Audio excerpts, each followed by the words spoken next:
Frankincense and myrrh are similar to this, but specifically frankincense, it's a big industry. Like in Africa, there's families that devote their life to getting this stuff. It's so much that it was a CNN show that I was watching on. It wasn't on YouTube, it was on this website, and I found it, and it was a story about this man had been doing this for like 40 years, going out into the dry areas and finding these trees. So there's these trees, certain species of trees, and what they would do is they have a knife, right?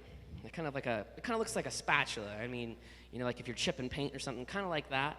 Something that they can scrape and stab and get into the wood. And they'll go up to these trees, these specific trees, and they'll mar the tree. They'll stab it, they'll slice it, and they'll beat on it.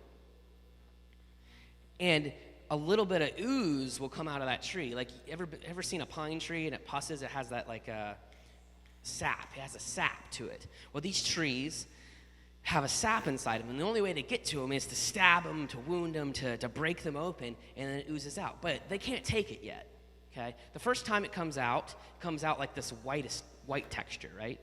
And so they mar the tree, and they walk away, they go to the next tree. Well, then the next day that they come along, they'll scrape that off, and they'll mar it again, and more white will come out.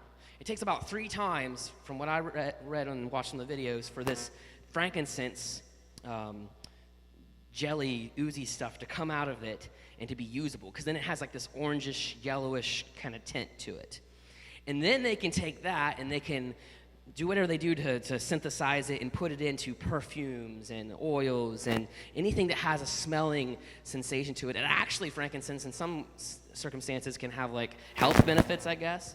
It can, my mother-in-law would probably know all about it, so I'll have to ask her sometime, but they're supposed to be, do what? So Meredith is saying digestion. So apparently frankincense can help with digestion. It's not just something that smells good. There's a purpose behind it.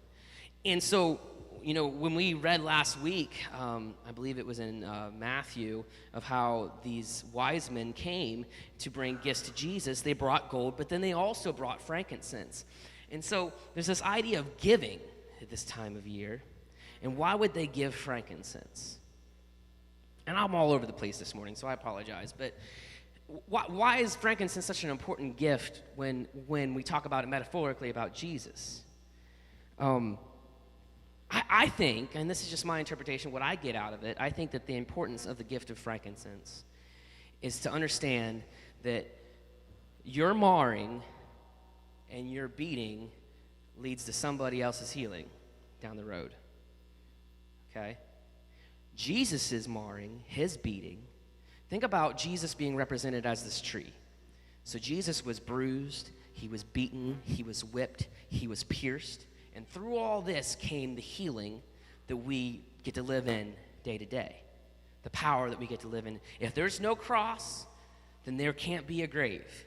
And if there's no grave, then there can't be a resurrection. And if there's no resurrection, we're all here doing absolutely nothing.